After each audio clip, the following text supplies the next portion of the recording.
Hello everyone. Today I'm going to tell you a story. Rumpelstiltskin returns. Let's begin. Chapter 1. As I was walking home from school one day, I heard a voice calling, "Help me! Help me!" I looked around. There was no one there. "Help me!" the voice cried. "Help! This big stone is on top of me." I looked down and saw the big stone. Then I saw a little brown shoe sticking out from under it. So I rolled that big stone out of the way. Out popped a funny little man. He looked like his arms and legs had been made out of sticks, and his hair was like yellow cotton candy. "You have helped old Rumpelstiltskin," the little man said. "Now it's my turn to help you." "Help me?" I said. "How?" "Any way you want. I am your servant now. When you've got work to do, I'll do it for you. From now on, you can just have fun." "But what about my mom?" I said. I really wasn't sure what she would say about Rumpelstiltskin moving in with us. "She won't even see me," he said. "Nobody will. It will be our secret." "All right," I said. "It's a deal." "Just don't ever thank me. I hate it if people say thank you," Rumpelstiltskin said. Then, in a flash of light, he was gone. Chapter 2. "Clean your room," Mom called out as I went up the stairs. I smiled to myself. Time to call on Rumpelstiltskin. But Rumpelstiltskin had already got there ahead of me. Everything was so neat and tidy. It didn't look like my room at all. I got out my homework. Today it was maths. I am terrible at maths. But Rumpelstiltskin had done it for me. The next day at school, I got 10 out of 10 on my homework. But the teacher didn't think I had done it all by myself. I had to stay in at recess and do it all over again so she could watch me do it. Luckily, I still got the answers right. After school, we played soccer. I'm usually no good at soccer, but that day I scored goal after goal. No one could get the ball away from me. Whenever I aimed for the goal, the ball went in. Goal! Goal! I knew it was Rumpelstiltskin doing it, but nobody else could see him.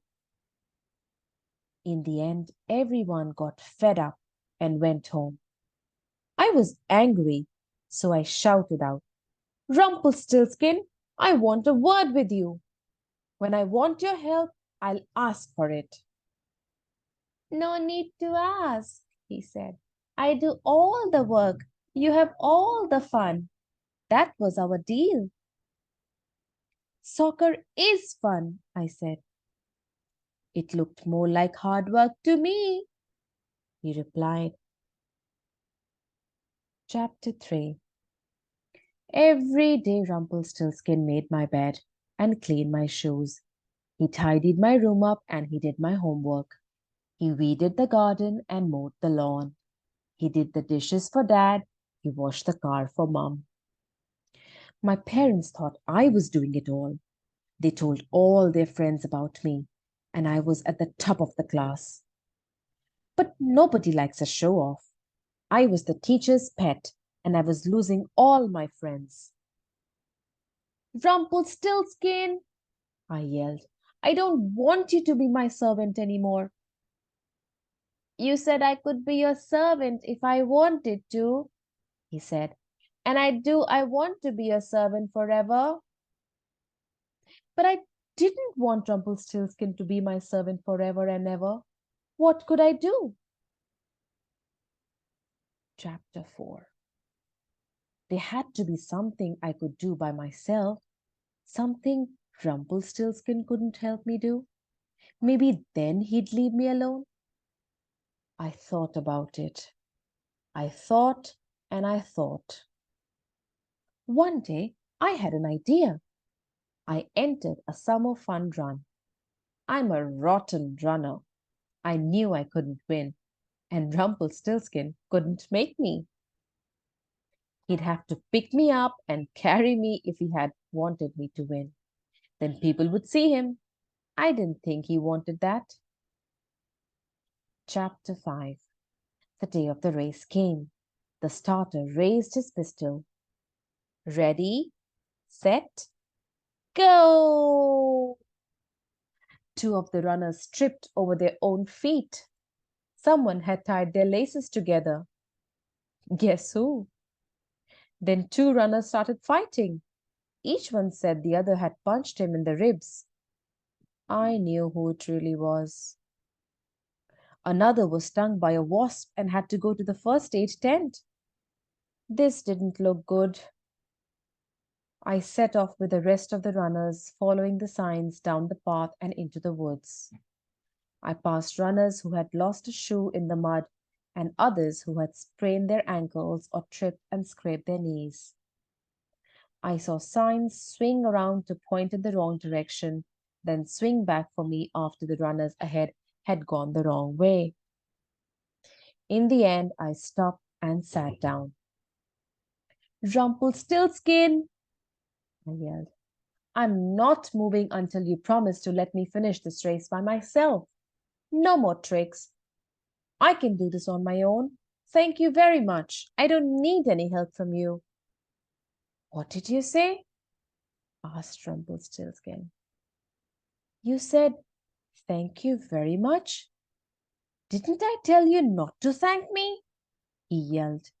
If there is one thing that I can't stand, it's people thanking me. He stamped his foot.